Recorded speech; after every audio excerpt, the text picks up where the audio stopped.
para este día vamos a estar mis compañeros y amigos Carlos Anguiano y Raúl Gutiérrez, a quienes les agradezco mucho que estén con nosotros hoy en esta mesa de análisis de debate público. ¿Cómo están, queridos amigos? Muy bien, Héctor, Carlos, feliz año, ¿no? Antes que nada, feliz año, que sea lo mejor posible en estas épocas, pues, ¿de qué será?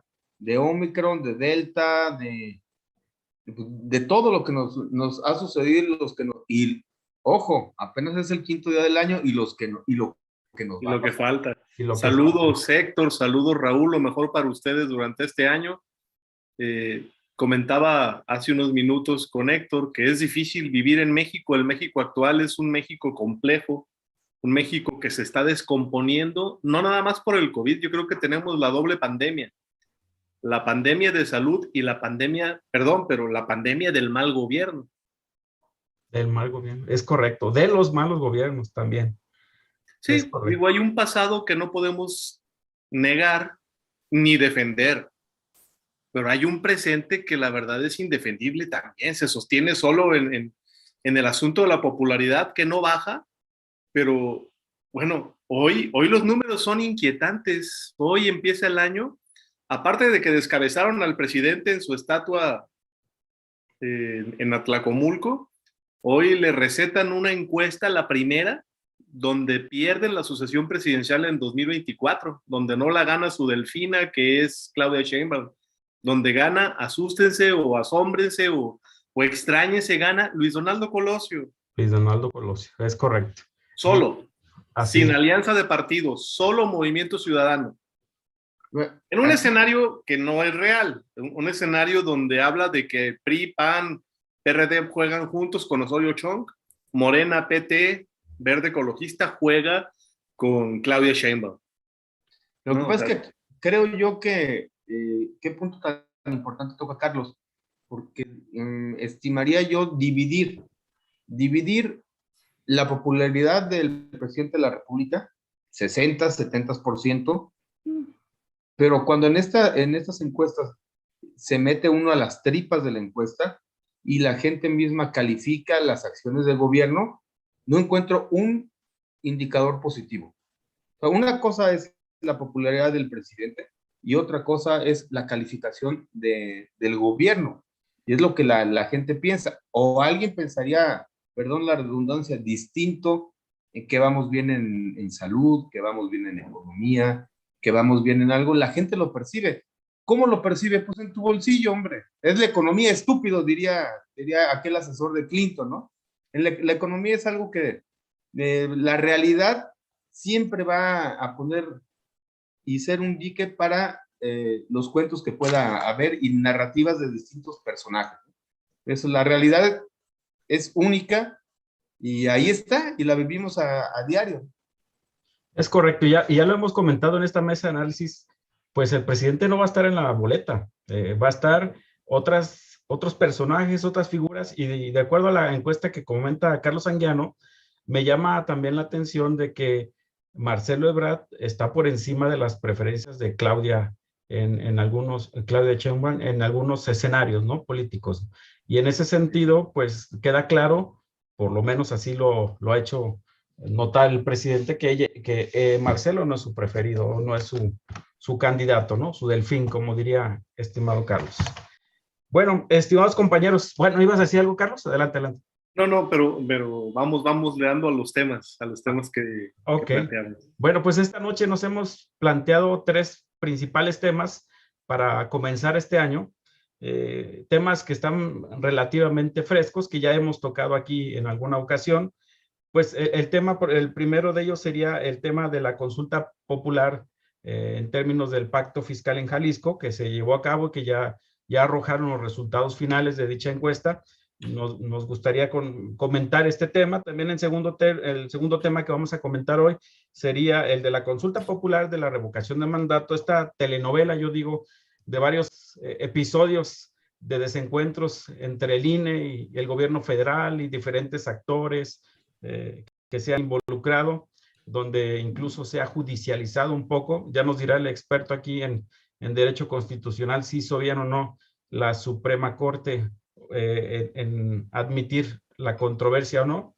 Y por último, haremos un recuento de lo que pasó en el 2021, ¿no? Con miras a lo que va a pasar en el 2022, que es un año electoral importante, donde en el 2022 pudiera darse el escenario que el priismo, que el PRI, se quede ya sin ni un solo gobernador en toda la República, ¿no? Entonces, que pierda todas las gubernaturas que le, que le tocan, ¿no? Entonces, si les parece, si están de acuerdo conmigo, comenzaríamos con la consulta del pacto fiscal y le cedería el uso del micrófono a Carlos. Empezamos con Carlos, a ver cuáles son sus análisis al respecto.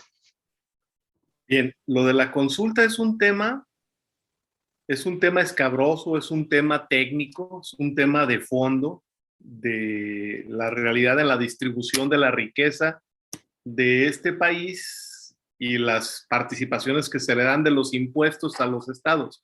A final de cuentas, el pacto fiscal en análisis impide que los estados, las entidades federativas, cobren impuestos que ya estén contemplados o en el IVA o en el IEPS.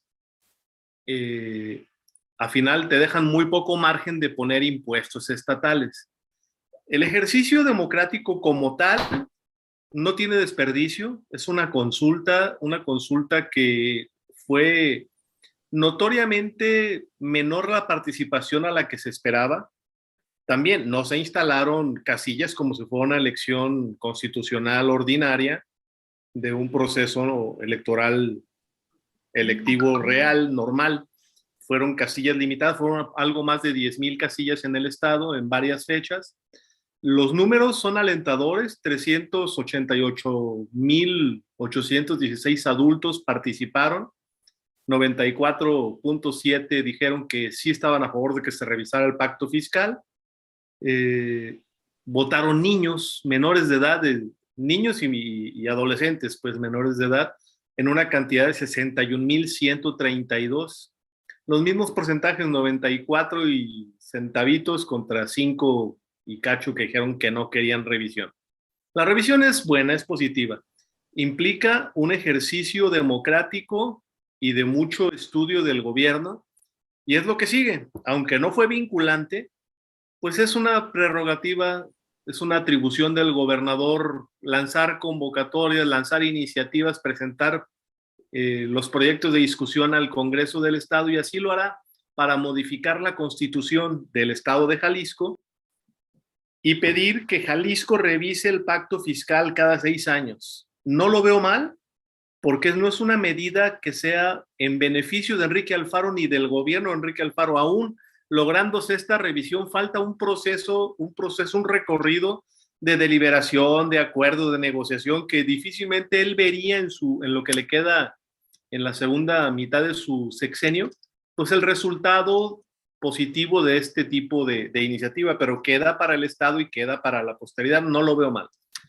Me gusta que la gente participe y se involucre en temas que le afectan en el bolsillo, en lo económico, en los servicios, en lo que le brinda el gobierno para la calidad de vida. Entonces no lo veo mal. No fue la expectativa que se esperaba de la participación. No es vinculante, lo reafirmo. Lo que sí es que incluso el presidente Andrés Manuel López Obrador celebró la realización de este ejercicio. Es hábil comunicador, es un astuto individuo que se montó en el tema y dijo que estaba de acuerdo en que se revisara el pacto fiscal y que felicitaba al gobernador por el ejercicio democrático. Al final, él está haciendo lo mismo, quiere hacer un ejercicio con lo de la revocación de mandato, y él no puede oponerse a ningún otro ejercicio que se realice en el país porque se pondría en entredicho, ¿no? Y al final de cuentas es un asunto de negociación. ¿Qué le sigue a Enrique Alfaro? Le sigue encontrar adeptos, aliados, tener la razón teórica, encontrar la argumentación para tener solidez en su estrategia de concientización de los gobernadores del país y en su solicitud de más recursos para Jalisco, que yo insisto, si logra salir avante en esta empresa, en esta aventura en la cual se metió de mutuo propio, pues quizá no sea para su beneficio, llegaría en su sexto año de gobierno el beneficio, si bien le va, pero le sentaría un precedente muy interesante a Jalisco y quizá podría tener algún tipo de relevancia o repercusión para la revisión del pacto en todo el país.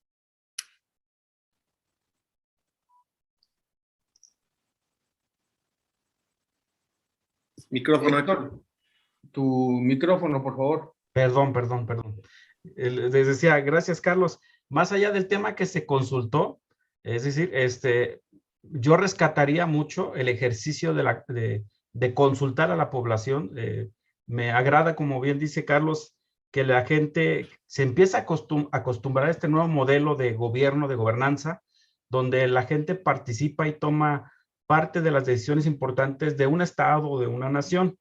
Y también yo rescataría dos cosas de esta consulta, en ese sentido, que no se hizo en un solo día, en una sola jornada, sino que se amplió a varios días para que no hubiera pretexto. Evidentemente el resultado no fue el idóneo porque, como ya bien dijeron, no se alcanzó el número de participación o de votos necesarios para hacerlo vinculante, pero para ser el primero me parece que innova en el sentido de que se hizo en diferentes jornadas y además, como lo comenta Carlos, también de que se tomó la participación a menores de edad, es decir, a los niños y jóvenes, empezando a inculcar esta cultura de participación. La democracia no solo es ir a votar cada 3 o 6 años, sino tomar y formar parte de las decisiones importantes que suceden en nuestro entorno, en nuestra sociedad, ¿no?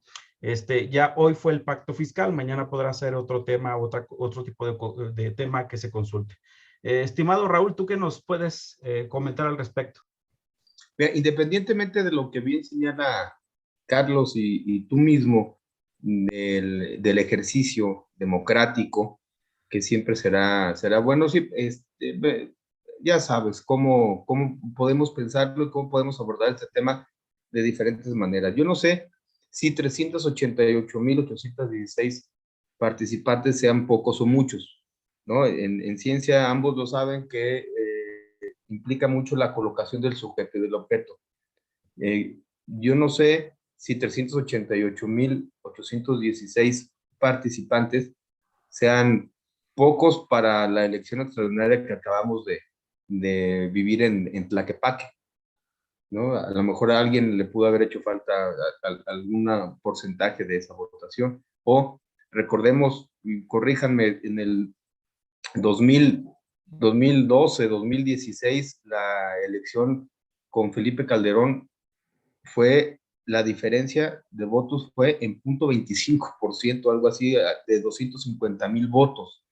Entonces siempre está, la numerología siempre depende de la colocación del sujeto y del objeto. A lo mejor a alguien en aquella ocasión también le pudo haber hecho falta, pero más allá de eso, del ejercicio democrático en sí, que todo mundo, ahora sí que tirios y troyanos aplaudieron este ejercicio democrático en estas nuevas formas de participación de la sociedad al involucrarse en temas de políticas públicas, en temas más atinados ya, más apuntalados a la gobernanza. Quisiera yo hablar más bien de la pertinencia o no de un pacto fiscal. ¿Es pertinente el pacto fiscal o no? ¿Por qué un gobernador se mete a pelear, ¿no? contra muchas oposiciones a esta idea, ¿no? ¿Es pertinente? Yo en el 28 y 29 de abril de 2020 planteé que es cierto que los estados son libres y soberanos, así lo dicen nuestras constituciones locales, pero tienen un compromiso también con la federación, que no se nos olvide. Pero este compromiso no representa necesariamente un cheque en blanco, así es como lo manifesté yo en aquel ya lejano 2020. Ya hablamos de reconocimiento de soberanía, pero también quiero señalar a la igualdad y a la equidad como parte de la reciprocidad que debe existir entre dos órdenes de gobierno para obtener un trato justo para ambos firmantes de un acuerdo federal.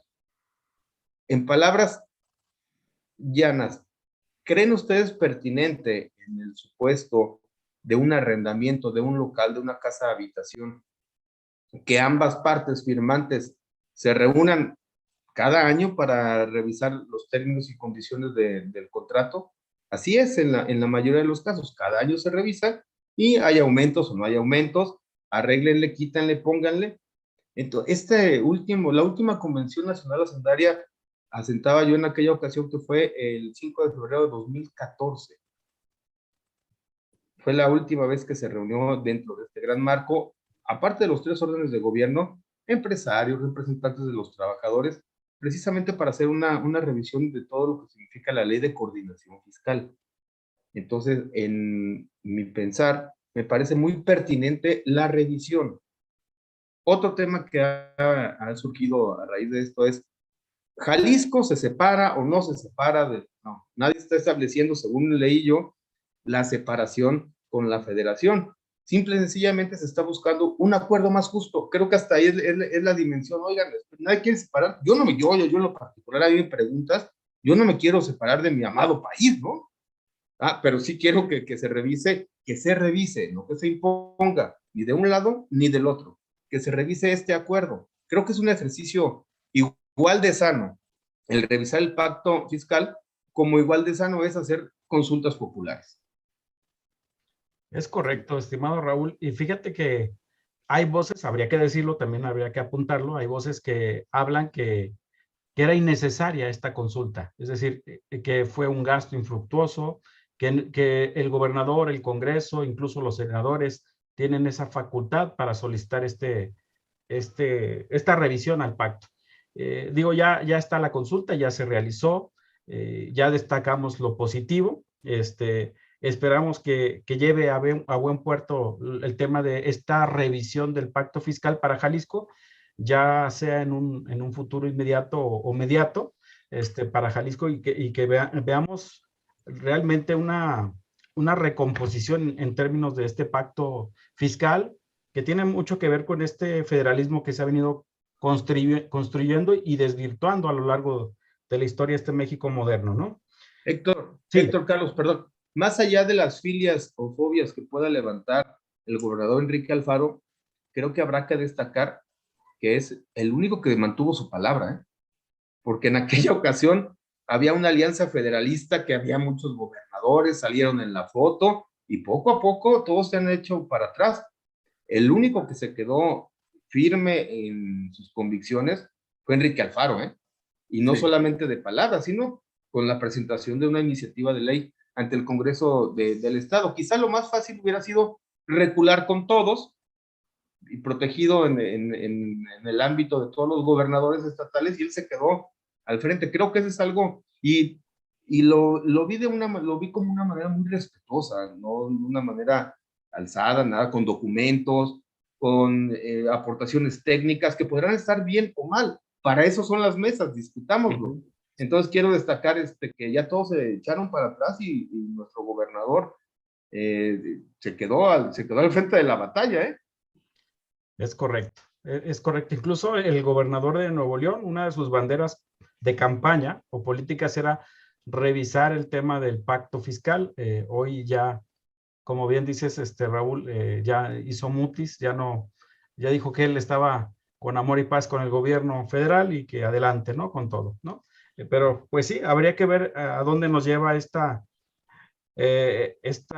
revisión que se va a solicitar por parte de Jalisco, que si bien ya dijeron no es vinculatoria, pero tampoco no es necesaria que sea vinculatoria, puesto que el gobernador, el Congreso, y ya dijimos, tienen estas facultades para solicitar que sea revisada, ¿no? Y pues si el presidente hace eco de ello, entonces ya estaremos viendo cómo se revisa esta parte, ¿no? Pasamos al siguiente tema, si les parece, que también tiene que ver con este ejercicio democrático de consulta, solo que aquí cambia un poco la situación, ¿no? En este México subrealista donde tenemos este ejercicio de ya plasmado en nuestra Constitución Política Federal, que se le llama revocación de mandato, donde establece claramente que si la ciudadanía considera que el gobernante en turno, entiendes, el presidente, no está haciendo bien su papel, puede solicitar mediante recabando firmas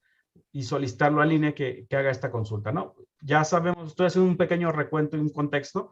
El mismo Congreso le recorta el presupuesto al INE y el INE en teoría se ve obligado y aprueba, no en forma unánime, pero sí aprueba un acuerdo que no suspende la consulta, pero sí la pospone hasta en tanto no resolver el tema presupuestal. Afirma el INE o las autoridades del INE que no tienen el suficiente presupuesto, porque hay que recordar que en la ley que posteriormente se aprobó, dice que se tiene que hacer el mismo número de casillas, el mismo número de urnas que una elección presidencial, lo cual pone en complicaciones al INE, ¿no?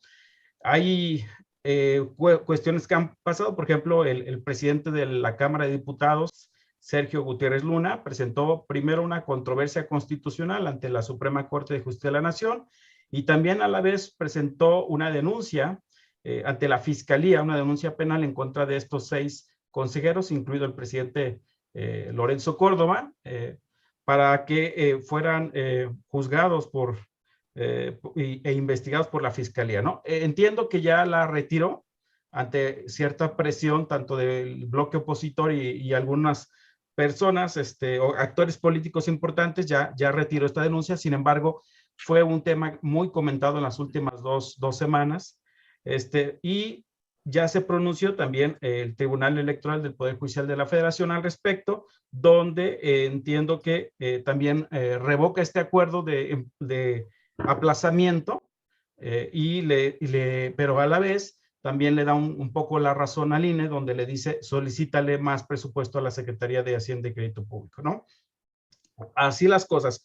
A mi juicio, ya Raúl nos dirá, y ahorita le vamos a preguntar, creo que la Suprema Corte de Justicia se extralimita con estas 2 ministras, que por cierto fueron nombradas durante el periodo o a propuesta del presidente de la República, Yasmín Esquivel y Margarita Ríos Fajar, en la comisión de receso, entiéndase, están en vacaciones, por así decirlo, ellas están cuidando, haciendo guardia, admiten esta controversia constitucional, le dicen, le ordenan al INE que dé marcha atrás en este acuerdo, pero yo creo que, a ver, Raúl, contéstanos esta duda que tenemos, que insisto yo, a mi juicio, no le corresponde a la Suprema Corte opinar sobre temas electorales, sino le correspondería al Tribunal Electoral. ¿Tú qué nos dices, estimado Raúl? Así es, y yo estuve viendo en vivo esa votación, esa discusión en el Tribunal Electoral del Poder Judicial de la Federación, donde de manera unánime se le dice al INE, no suspende la revocación. Muy bien, pero el segundo punto importante es la vinculación que hace con Hacienda. O sea, hace a la Secretaría de Hacienda vinculante. Esto es, el Congreso de la Unión te otorga una obligación constitucional, ¿cierto? Pero no te da la gasolina, no te da los recursos para poder ejercer la propia obligación que te está imponiendo. ¿Por qué? Porque ya lo advertías tú y lo advertíamos con Carlos hace tiempo antes de entrar al aire, el tema de la instalación con esta ley de revocación de mandato de la totalidad de las casillas como si fuese una elección constitucional. Luego entonces esa elección, esa instalación de las casillas tiene un costo y será el mismo costo que como si fuese una elección presidencial. Luego entonces pues tendría que la Secretaría de Hacienda proporcionarle no más, no menos recursos de los que se necesitan para una elección, no una elección constitucional. No tengo el dato registrado de que Sergio Gutiérrez, el presidente de la Cámara de Diputados, haya retirado la denuncia. En palabras sí, pero escuché a Lorenzo Córdoba decir, oigan, pero no ha presentado nada, no hay ningún documento. No sé si solamente fue la narrativa y posteriormente terminando las vacaciones y ahora que entenderemos que tiene COVID el presidente de la Cámara de Diputados, se haya tardado este pequeño detalle que es la presentación, el retiro pues de la denuncia ante la Fiscalía General de la República. Sí nos metimos en un intríngulis judicial, sí, pero la misma ley te puede dar la solución. Y al final de cuentas esto va a acabar en el tribunal, como lo estamos viendo, en el Tribunal Electoral del Poder Judicial de la Federación. También entendería que ya el INE está por hacer una propuesta de presupuestal ante la Secretaría de Hacienda, y esto va a acabar en dinero, en estira y afloja, cuánto sí, cuánto no. Lo que sí es, faltarían a la ley todos si no instalan las casillas que deben de instalarse para la constitucional, con poco dinero, con mucho dinero, y eso es un tema de Hacienda, pero de que se deben de instalar todas y de que se van a instalar todas, se van a instalar todas. No creo que de aquí al tiempo de la revocación hagan una reforma constitucional para darle marcha atrás a lo ya obligado por el artículo constitucional. En todo caso, tendría que modificar la ley, ¿no? Porque la ley es la que obliga, no tanto la Constitución. La ley es la que obliga a que se instalen el mismo número de casillas de una elección presidencial. De acuerdo, pero para esto tendrías que tener una mayoría que no creo que la alcance ahora el bloque quien opositor quisiera hacerlo de esa manera. Luego entonces, no creo que el tiempo les dé para hacer eso, porque aparte de esta obligación y de esta iniciativa para la revocación de mandato, hay otras iniciativas que son de la misma envergadura y que tienen el mismo calado para el Ejecutivo Federal, la ley de la Guardia Nacional, la reforma contra reforma eléctrica, como le quieran llamar, son temas torales, entonces no podemos perder tanto tiempo en una sola. Necesitamos distribuir, o se necesita distribuir el tiempo legislativo en esas varias opciones. Es correcto, Raúl. Y yo pienso que ha sido parte de una narrativa que he querido construir, pues el gobierno que le llaman de la 4T, donde dice, quiero una consulta, pero a la vez no les doy dinero, es decir, niéguenme la consulta para que yo señalarlos a ustedes como los antidemocráticos, los que no quieren, yo soy el que me quiero someter a que el pueblo me revise, que el pueblo me revoque, ¿no? Yo soy el demócrata, ustedes son los antidemocráticos. Por ahí va el tema, ¿no? Y esto a pesar de que hay que decir y afirmar también que el INE no ha terminado de revisar todas las firmas, tanto electrónicas como físicas, ¿no? Y que he leído algunas notas donde el INE da a entender que son un número importante de firmas que no hay consistencia, ¿no? Veía que hasta fotos de animalitos, en perritos, en lugar de la foto del INE, enviaban.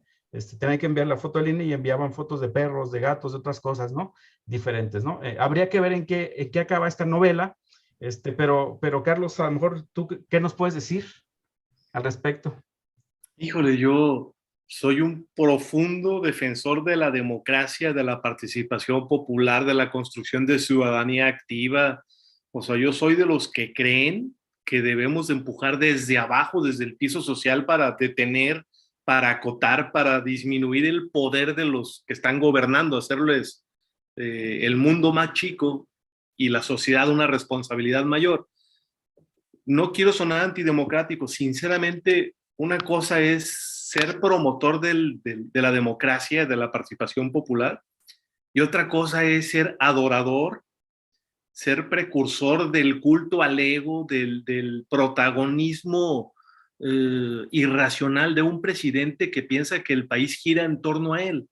A ver, si le acaban de entregar encuestas y las acaba de publicitar en la mañanera y tiene tanta aceptación y tanta popularidad que este gobierno es lo único que tiene, es lo único donde se descansa la cuarta transformación en la popularidad de un presidente, y coincido mucho con Raúl, pues es que es una popularidad como un castillo de popotillo, frágil, endeble, sin cimientos, sin fortalezas, solo es un tipo popular. Y la popularidad se la va a poder llevar a su casa cuando se vaya de presidente, pero la revisión de sus resultados, ahora sí que la auditoría de su gestión, eso existirá, así debe de ser, vienen las leyes y hay que cumplirlas. Es irrelevante, intrascendente, inútil generarle un proyecto de revocación de mandato. Primera, yo no veo que en México haya una persona que quiera que se vaya antes de los 6 años. O sea, debe de cumplir y terminar el mandato popular que le da, no nada más el derecho, la obligación de presidir México mientras tenga vida y facultades mentales el periodo para el que resultó electo, que son 6 años. No veo ni al PRI, ni al PAN, ni al PRD, ni a ningún otro partido exigiéndole que se vaya antes. Él, pues ahora sí que queriendo ganar adeptos, y seguramente gana algunos, ¿no? Se tira al piso y dice, es que si el pueblo me puso, el pueblo me quita, sí, pero no queremos que te vayas. Queremos que concluyas tu mandato y queremos que hagas lo mejor que puedas por el país, que no te sientas, porque no está, ni limitado ni comprometido a que intentes hacer lo mejor para el país. Yo no quiero que se vaya antes, me sentiría muy frustrado por él, no porque se vaya, no lo extrañaría a él, pero el caos tremendo, el desorden, la pérdida de gobernabilidad en el país, si un presidente no termina su periodo, sería caótico. Más ahorita que los partidos políticos no son fuertes, que no hay personajes consolidados, que hay un presidente que detesta el Estado de Derecho, que le tiene una pérdida de respeto a la legalidad impresionante y que piensa que puede hacer de su saliva instituciones. Ha tenido varios descalabros muy fuertes. Uno fue la creación de los superdelegados en las entidades federativas que iban a ser gobernadores paralelos. La ley se lo impidió. La Corte lo detuvo porque lo que se le ocurrió pues era improcedente, era ilegítimo, no convenía ni estaba plasmado en la estructura jurídica del Estado. También tuvo otro desencuentro fatal entre sus ocurrencias y la realidad con el juicio de los expresidentes. Sinceramente, ya es un completo despropósito este asunto de la revocación de mandato. Ya lo es, ya es una derrota, no importa el resultado, no importa la fecha de realización, el resultado no va a salir como él espera. Requeriría 35 millones de firmas, de votos ya en urna, para que fuera vinculante el resultado. Y hay una serie de cuestiones que solamente es un asunto de exaltarlo, de subirlo en un pedestal, de tenerlo con una veladora. O sea, es un asunto que es protagónico, egocéntrico, y la verdad es un presidencialismo que habíamos rebasado y que no extrañábamos. O sea, deberíamos de ir hacia otro tipo de modelo. No le veo sentido, no le veo utilidad. El presidente debería darla por tablas, o sea, buscar una salida digna, buscar un encuentro en el cual ya perdimos todos, perdimos tiempo, perdimos credibilidad, perdimos esperanza, perdimos confianza, él perdió crédito, él perdió un montón de cosas. Ya esta no la va a ganar nadie. Buscar una salida de tablas para que este asunto pudiera quedar algo así como el asunto del nuevo constituyente de Jalisco, ¿no? O sea, son jugadas que no salieron, que no cuajaron, que no se dieron y que ya no vale la pena seguir impulsándolas. Es correcto. Y eso habría que añadir algunas cosas, estimado Raúl y Carlos. Un elemento que no hemos mencionado es que a las personas se les engañó, a muchas de ellas, porque en los módulos se les pedía su firma para una ratificación de mandato, ¿no?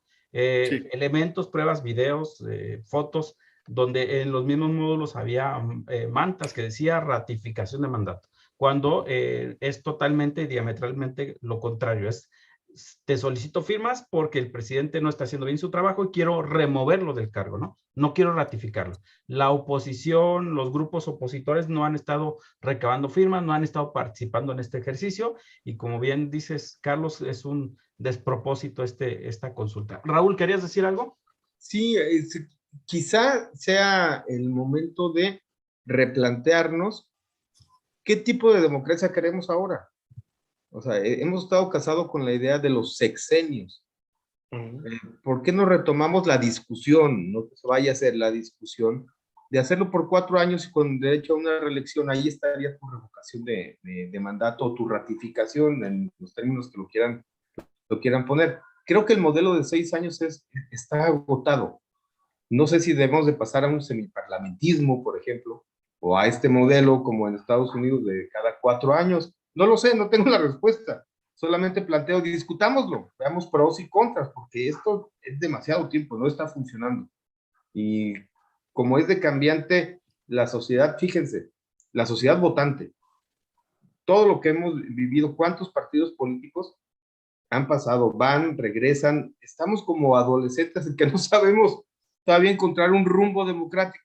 Nos fijamos, somos un país muy joven a comparación de otros. No hace mucho acabamos de celebrar bicentenario de la independencia. Bicentenario, o sea, apenas llevamos 200 años en vida independiente, pero sumémosle la revolución, sumémosle antes las leyes de reforma.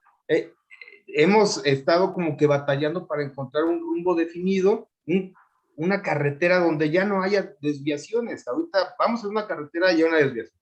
Luego regresamos, luego hay una vuelta en U, luego súbete al puente, bájate. Es como adolescentes, ¿no? Y lo digo porque tengo un hijo así, no sabes para dónde va, todavía no se encarrila. Debemos encontrar un modelo a la mexicana. Sí, veamos lo que sucede en Europa, sí, veamos lo que sucede en Estados Unidos, sí, veamos lo que sucede en Sudamérica, pero debemos de encontrar un modelo de nosotros con nuestra ideología, nuestra idiosincrasia, nuestro mosaico de culturas que tenemos. Este es otro tema que lo quiero unir con el pacto fiscal. No es lo mismo Nuevo León que Chiapas, no es lo mismo Jalisco que Oaxaca. Toda esta pluralidad y multiculturalidad que tenemos nos debe de llevar a buscar un rumbo donde quepamos todos. ¿Cuál es la diferencia con el federalismo de Estados Unidos? En Estados Unidos se reunieron 13 colonias y sacaron un documento, todos de acuerdo. Aquí en México, primero hicimos el documento y luego nos quisimos reunir todos. Pues desde ahí yo no creo que vayamos tan bien desde esa misma concepción. O sea, neta, en este papelito nos vamos a juntar todos, ¿no? Primero juntémonos y hagamos un documento conjunto, ¿no? Es correcto, estimado Raúl, y a eso habría que agregarle buena aportación la que haces, que nuestra constitución vigente, pues tiene ya 105 años de antigüedad, ¿no? En febrero próximo cumple 105 y más de 747 reformas desde su promulgación en 1917, ¿no? Hay algunas cosas que ya no están vigentes, por ejemplo, se habla del aguamiel, imagínense, ¿no? En la Constitución, ¿no? De regular el fósforo, para que me entiendan, ¿no? Cuando ya usamos todos encendedores, ¿no? Se habla, por ejemplo, en algún artículo dedicado estrictamente al territorio de Nayarit, que todo el territorio que comprende Tepic será Nayarit. Hay cuestiones que ya quedaron o perdieron su vigencia, ¿no? Y como bien dice Raúl, sería bueno revisar qué tipo de modelo de gobierno queremos. Habría que voltear a ver cosas interesantes que han estado haciendo, por ejemplo, en países con más similitud a México, por ejemplo, Chile, que recientemente hizo una consulta popular donde primero se le preguntó a toda su población abierta si querían o no una nueva constitución. Ganó el referéndum por el sí y hoy en día ya fue electo un Congreso Constituyente y están en esa fase que dice Raúl, revisando qué modelo de gobierno, qué modelo de país quiere Chile en miras hacia el futuro, al siglo XXI, ¿no? Y acaban de tener una elección muy interesante ellos en términos de, eligieron a un joven, hasta donde entiendo tiene 35 años de edad, de izquierda, en una segunda vuelta, ojo, También es interesante ver aquí el modelo de elección que tenemos. En una sola vuelta, por ejemplo, nos puede gobernar un presidente que solamente obtuvo un 20, un 30% de la elección. La segunda vuelta obligaría un poco a tener esa gobernabilidad. Esa gobernabilidad, ¿no? De representar. Pero sí es interesante lo que comentas, Raúl. Sí, ya sería quizás necesario revisar qué tipo y qué modelo de país queremos, porque ya hemos cambiado mucho. No solo México, sino el mundo entero, ¿no? En esta globalización en la cual estamos inmersos, ¿no? Déjenme destacar, Héctor, Carlos, lo que mencionas de la Constitución. El texto de la Constitución es de este tamaño. Las constituciones deben ser ligeras. Sí, claro. Hacia abajo, en esta todavía pirámide kelseniana, deben de ir engrosándose. Los que deben de ser así, son los manuales de procedimientos que van hasta la última parte, que ahí ya vas desmenuzando todo. Pero la Constitución debe ser ágil, en lenguaje sencillo, que toda la población la entienda. Después las leyes federales, las constituciones un poco más complejas, y así hacia abajo. Pues nadie entiende la Constitución. Yo reto a alguien a que la haya leído toda. Es imposible leerla. Y cuando vas en la página 250 ya te la cambiaron y tienes que regresar.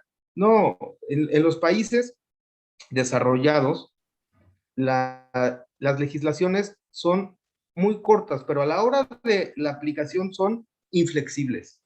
En los países en vías de desarrollo, o cual sea el término políticamente correcto que se esté utilizando ahora, son muy grandes nuestras legislaciones, son muchas, pero a la hora de su aplicación somos muy flexibles. En las otras son inflexibles. Esto es, esto dice y esto cumples. Y podemos poner casos el que me digan. Robos en tiendas de autoservicio en Estados Unidos. No me importa si eres el jugador estrella de fútbol americano o la actriz de moda, te vas detenido, ¿eh? Cuidado. Sí, sí, sí. Y en México no sucede así. Entonces, pues bueno, es replantearnos, repensarnos, ¿no? Nuevo México, nueva realidad. No teníamos en 1917 una realidad tan tecnológica como tenemos ahora, por ejemplo. ¿Quién regula el ciberespacio, los nuevos fraudes que existen? O sea, cambiemos, ¿por qué no hemos cambiado como la parte legislativa? Ojo, no estoy hablando de hacer más leyes, estoy hablando de modernizar las leyes actuales. Y si vamos a modernizarlas y llegamos a ese acuerdo, empecemos por la ley fundamental que es la Constitución, para que de ahí se deriven todas las demás y tenga una congruencia jurídica, todo nuestro andamiaje jurídico. Total y absolutamente de acuerdo al respecto. Estimado Carlos y Raúl, pasamos al tercero y último tema, si les parece. Pues es revisar, ¿no? No me quiero acordar qué pasó en el 2021, quiero borrarlo de la mente. Es revisar qué acontecimientos relevantes e importantes que han marcado la historia del México contemporáneo, a lo mejor del México que no queremos, han sucedido en este 2021 que recién acaba de culminar, ¿no? Un año para olvidar, podríamos decirlo, ¿no? En términos generales, ya que pues la pandemia no ha dejado gran cosa, el manejo de la pandemia, las estadísticas a nivel de instituciones reconocidas, de prestigio a nivel internacional y nacional, no dejan bien parado el manejo de la pandemia al gobierno federal, que es quien, de acuerdo a la Constitución, tiene la batuta de llevar el control de la sanidad. Hay un comité que debe de encabezar el gobierno. Yo sigo insistiendo, a la fecha, desde que inició esta pandemia, yo no he visto, fíjense bien, una junta donde el presidente de la República convoque a los gobernadores de los estados para coordinarse en términos de cómo va a llevarse a cabo el control de la pandemia, ¿no? Sí hubo hace pocos días, entiendo, la famosa reunión de la CONAGO, donde por cierto no fue el gobernador de Jalisco por estar en vacaciones, así lo hizo saber, pero hasta donde yo recuerdo es la única que se ha dado en 2 años donde el presidente se reúne no pudo estar todos, pero sí, por lo menos con la mayoría de los gobernadores, ¿no? ¿Qué nos puedes decir al respecto, estimado Carlos, mientras Raúl reflexiona de aquello que no quiere recordar? Yo creo que 2021 fue un año donde empieza a acusar fatiga y cansancio el régimen de Andrés Manuel López Obrador. Ya son 3 años de promesas incumplidas. Ahorita puntualizaré, por ejemplo, cuáles. Es un año de insatisfacciones, es un año de dejar heridos y muertos en el camino, de hacer una serie de enemigos, de pelearse incluso con los aliados que lo llevaron a la presidencia. Sí, le tocó un sexenio con pandemia, pero eso no es pretexto ni tiene el beneficio de poderlo utilizar porque es global. O sea, todo el mundo vive esta situación. No es un estado de excepción. No explotó un volcán en México, no hubo un sismo en el territorio nacional que solo nos afectó a nosotros y nos complicó la vida a los mexicanos. No es un asunto mundial. Y yo no veo que se quejen países como Nicaragua, ya no te digo Inglaterra, Alemania, Holanda, ¿no? Los países chiquitos no lo ponen como pretexto para incumplir, para poder satisfacer las obligaciones que tienes como gobierno. Después de 3 años de gobierno, ya empieza a hacer agua el tema del dinero. El problema es el dinero, lo dijo con certeza Raúl. Los impuestos que Andrés Manuel se comprometió a no subir en su sexenio, que incluso esa declaración costó la salida de un secretario de Hacienda, bueno, ya la rompió esa promesa, ya rompió la promesa, ya subió los impuestos, subió el IEPS, perdón, que es el impuesto que encarece la gasolina, que fue el gasolinazo de los primeros días de enero, del primer día, el primer minuto de enero, subió la gasolina sensiblemente. Teníamos 5 años sin gasolinazo. Recordar que Peña Nieto dio un gasolinazo en los primeros días del 2017. Ese gasolinazo le costó perder la presidencia en la sucesión, le costó enfrentar, pues ahora sí que a un pueblo que lo fastidió, que lo atacó, que no le dejó, lo bajó del 20% de la popularidad, lo llevó, incluso hay quienes lo marcaron con una popularidad del 8% en algún momento de su gestión. A la gente le molesta la economía y regalar dinero como lo ha hecho, no es suficiente, porque por más que te den una beca del gobierno, la beca no alcanza para las tortillas, el huevo, la leche, la gasolina, el gas doméstico. O sea, todo se está yendo por las nubes. La inflación disparada, descontrolada, como no se había dado en 20 años. 2021 fue un año donde hizo agua el modelo, donde empieza a haber descontento y descontrol. Ahora que le peguen el bolsillo a los AMLovers, que se den cuenta que su amado líder no les está resolviendo el problema de la vida cotidiana, del gasto familiar, de tener a la familia con las condiciones mínimas aceptables. Ahora que se den cuenta de que las condiciones de salud cada vez son más precarias, o sea, son 3 años de envejecimiento y de degradación del IMSS, del ISSSTE, de los servicios de salud públicos.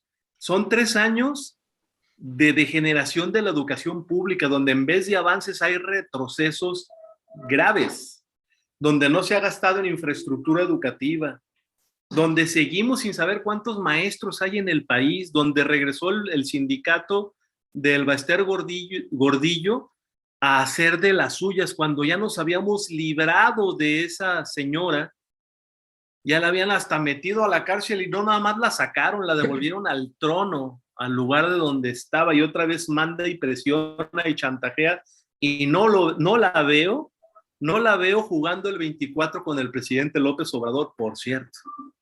La verdad es que es un año de realidades, de encontrarse con la vida cruel, los números fríos, la objetividad de un gobierno que ha sido un mal administrador, que no ha sabido qué hacer con el dinero público, que no ha sabido gastar, que ha tenido prioridades que no son las prioridades de la gente, porque a la gente, muy pocos mexicanos les interesa lo que le ha invertido al béisbol, que es mucho. Tampoco a la mayoría de los mexicanos nos interesa pagar las penalizaciones de los errores o de los decisiones que tomó, como el aeropuerto de la Ciudad de México, que frustró para llevárselo en el mismo lago, pero en otro lado, a Santa Lucía, con las condiciones de suelo idénticas. También se hunde, igual que se hundía el de Texcoco, nada más que pagó por un aeropuerto chiquitito que parece terminal camionera de estado del sureste, lo mismo que se iba a pagar por un aeropuerto que iba a ser un hub internacional. La verdad es que es un año de desencuentros, es un año donde la afectación económica ya es visible, ya es sensible, ya la tenemos presente. Ya el dinero se hizo chiquito, quien tenía dinero en el banco se le ha hecho pequeño, a pesar de que acaban de aumentar en diciembre los intereses. El asunto de subir los intereses es que van 3 años de descapitalización del dinero privado en México. La gente saca su dinero del país por pérdida de confianza en las autoridades, porque no hay certeza, porque el Estado de Derecho no se ve firme, sólido, porque el riesgo país aumenta, porque las calificadoras internacionales siguen diciendo que este país se conduce de manera irresponsable, dicho en vocabulario técnico, o cuachalotazamente dicho en lenguaje popular. Entonces, 2021 nos deja un año de reflexión que en las urnas le costó al presidente porque le quitaron la mayoría que tenía en la Cámara de Diputados. Es paradójico porque también le han dado más gobernadores a Morena, porque realmente quien tenía los gobernadores antes ha hecho escasamente nada por llamar la atención, por captar por despertar incentivos en los nuevos electores o por recuperar algo de credibilidad. Entonces ha sido un viaje solitario del presidente y de Morena en un país sacado de onda, un país que lo dejó con miedo porque es un presidente represor, es un presidente que te avienta el caballo y te agarra el sartenazo, él trae el sartén por el mango y te lo sabe usar. El oficialismo es duro, la oposición ha enfrentado de verdad represión en diversas formas, incluso podríamos hablar de violencia contra la oposición. No nada más la violencia verbal, que esa es cotidiana en cada mañanera, sino hay otros niveles, ¿no? de eso. Y bueno, la corrupción, la inseguridad, el crimen organizado, pues 2021 a sus anchas, sin límites, peleándose ya no con el Estado, sino peleándose entre ellos a ver quién tiene mejores ventajas, porque al Estado pues ya lo saben rebasado. Entonces no es alentador, empezamos un año de transición, un año que lo digo con tristeza, un año de nada, porque no es el año electoral, ni el año previo al electoral, es un año que se va a dejar correr, que se va a dejar transcurrir, que hay 6 procesos de elección de gobernador en estados, y donde el PRI claudicó y entregó al PAN la candidatura en el estado que tendrían la obligación histórica de ganar, que era el estado de Hidalgo, que nunca habían perdido. Y sí, solo después de esta elección, así las cosas no cambian dramáticamente, lo único que le quedará al PRI es la joya de la corona que se decide en 2023, que es el Estado de México. Y si las cosas van como van, pues se va a quedar en la nada, como un partido que tiene menos porcentaje de votación que Movimiento Ciudadano el día de hoy. Así las cosas. Es correcto, estimado Carlos. Fíjate que ahora se me vino a la mente esta gran política que recientemente dejó el poder en Alemania, Angela Merkel. Ella mencionó una frase que resulta importante. Dice, no es motivo, algo así, palabras más, palabras menos, decía que no es motivo o pretexto para no dar resultados el hecho de decir, es que los de atrás dejaron este gobierno, es que los de atrás hicieron esto, es que el gobierno anterior, es que los neoliberales, los fifís, los conservadores hicieron esto, como el presidente muy recurrentemente lo hace.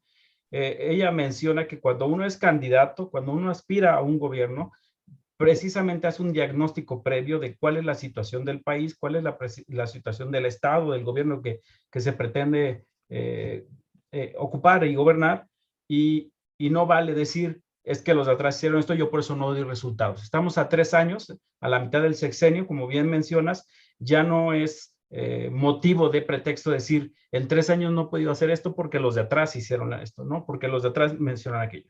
Y bien mencionas que hay personas que en teoría acompañaban o simpatizaban, entre comillas, con este gobierno, con este movimiento que ellos le han autonombrado la Cuarta Transformación. Pongo un ejemplo de una comunicadora importante que es Carmen Aristegui, ¿no? Antes era enaltecida como una gran comunicadora, como una gran crítica, ¿no? Y hoy en día ya se atrevió a hacer una investigación ahí de la fábrica de chocolate de los hijos de Andrés Manuel y ya es perseguida, es señalada por el presidente, ¿no? Yo digo que se extraña al presidente en campaña, ¿no? Ya quisiéramos tener a una figura como Andrés Manuel cuando era candidato, una figura fuerte de oposición que señalara insistentemente cuáles son los errores del gobierno. No la hay. Aquel que quiso asomar un poco la cabeza, que fue Ricardo Anaya, pues ya vimos que lo están persiguiendo. No sé si con razón o sin razón, pero ya, si se fijan, ya no ha sacado videos, ya se aplacó un poco. Entiendo que tiene, no sé, por ahí lo están ya tirando alguna orden de aprehensión, entiendo, no sé, hay perseguidos políticos. Lo que está pasando preocupantemente, por ejemplo, en Veracruz, ¿no? Donde personajes del mismo movimiento de Morena, de la 4T, como es Monreal, aliado con el presidente Dante Delgado de Movimiento Ciudadano, han señalado que el gobierno de Veracruz, que por cierto es un gobernador emanado de Morena, pues está teniendo veintitantos presos políticos, ¿no? Perseguidos políticos, ¿no? Es preocupante lo que está pasando ahí. Se han sumado voces en apoyo a Monreal. Yo vislumbro que quizás ahí hay un rompimiento importante en el coordinador del Senado de Morena. Y a eso habría que sumarle también, como mencionas, estimado Carlos, lo que está pasando en el PRI, por ejemplo, en el estado de Hidalgo, con el gobernador y el presidente nacional del PRI, ¿no? Se han pegado hasta con la cubeta, se han dicho de cosas, todo por la designación del que será o la que será el candidato o la candidata a gobernadora. Ya entiendo que de acuerdo al grupo opositor o a la coalición que se está conformando, este estado será motivo de una alianza, y habría que sumarle también que el PAN también tuvo sus pasajes, por ejemplo, aquí en nuestro estado vecino de Aguascalientes, donde el presidente nacional del PAN tuvo su desencuentro con el gobernador actual, ya que el gobernador tenía su candidato preferente y aparentemente se impuso el presidente nacional al elegir a una aspirante, una candidata. Estimado Raúl, ¿qué nos puedes decir al respecto? Bueno, cerramos 2021 increíble, ¿no? Con Cuitláhuac y Cuauhtémoc en apuros, ¿no? Los dos nombres, ¿no? O sea, regresamos a estas épocas, Cuitláhuac y Cuauhtémoc en apuros. Ahora que mencionan, no hemos previsto, ustedes han estado vislumbrando ahora en este momento, esta decisión de Morena, ¿eh? Ojo, con las designaciones de los y las candidatas, perdón, que fueron electos contra los que no fueron electos, pues es una temporada de pesca para los demás.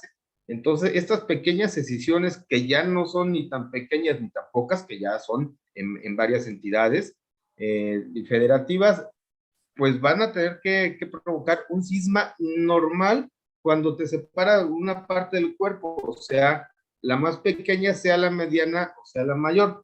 Ya veremos qué tan fuerte es el golpe, la consecuencia de estas decisiones.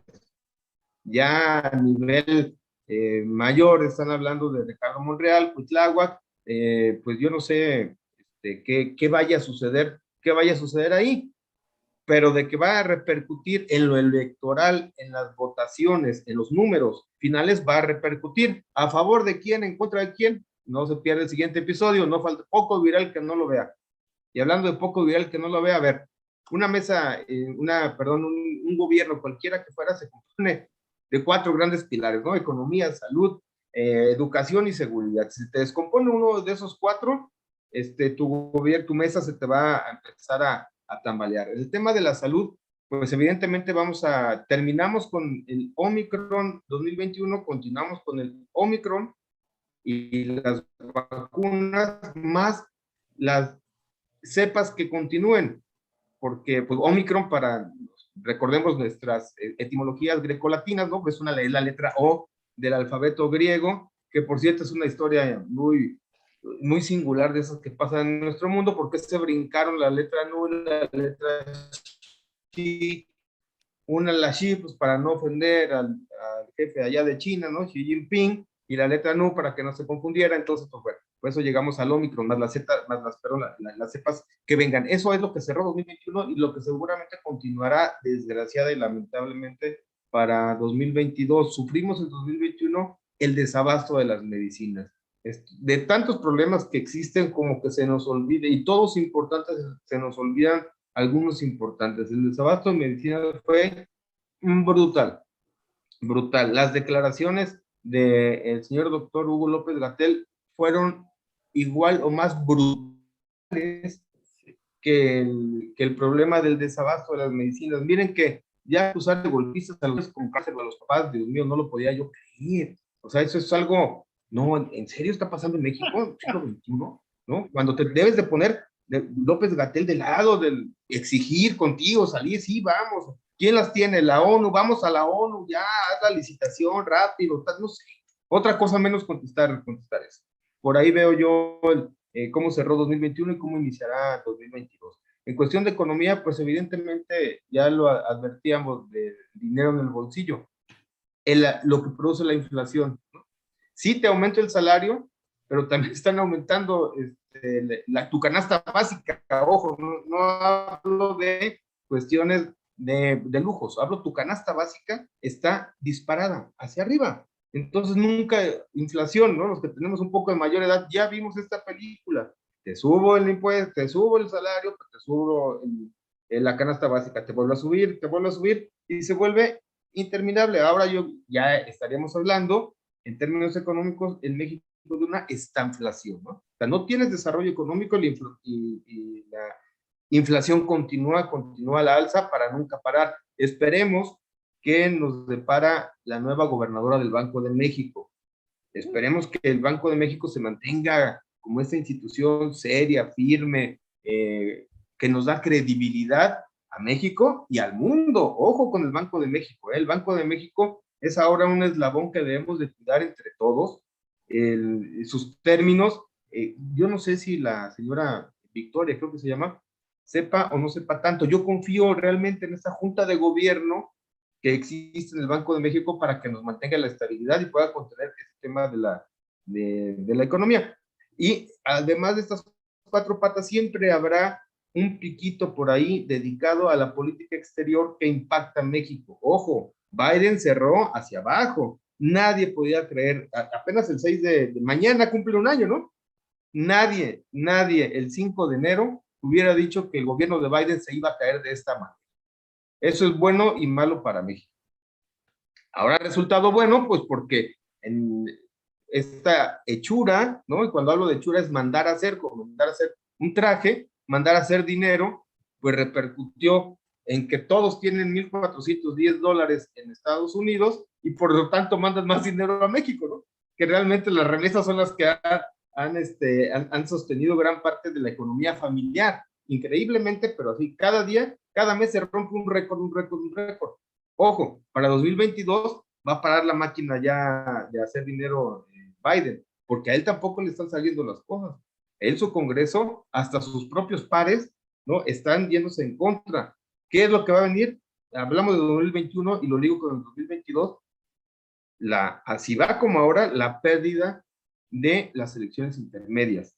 Va a perder Joe Biden el Congreso, la Cámara de Senadores y la Cámara de demócratas, que ahora la dominan los demócratas, y la de senadores. Recordemos que la vicepresidente, que es Kamala Harris, pues tiene el voto de calidad, es la que define en un sentido u otro. Y no podemos dejar atrás, quizá esté muy, muy lejano para nosotros, pero sí impacta esta nueva geografía política, ¿no? Estados Unidos, China y Rusia, ¿qué va a pasar? Este tema de Ucrania, Crimea, Kiev, no lo dejemos tan a la ligera. Putin dijo, sí, Biden, tú me haces esto, yo voy a ver dónde pongo misiles más cerca de Estados Unidos, y yo veo el mapa y digo, pues más cerca, pues Canadá, México, no sé, ¿no? Puedes pensar, cuidado, estos cuates no se andan con cosas, ¿no? Está en juego mucho de la hegemonía mundial. Sí, parte porque Trump la dejó al garete, pero sí porque Putin en esta pelea que ya trae para recuperar Ucrania, recordemos que Ucrania es la madre de la Unión de Repúblicas Soviéticas Socialistas. Ahí empezó la URSS, en Kiev.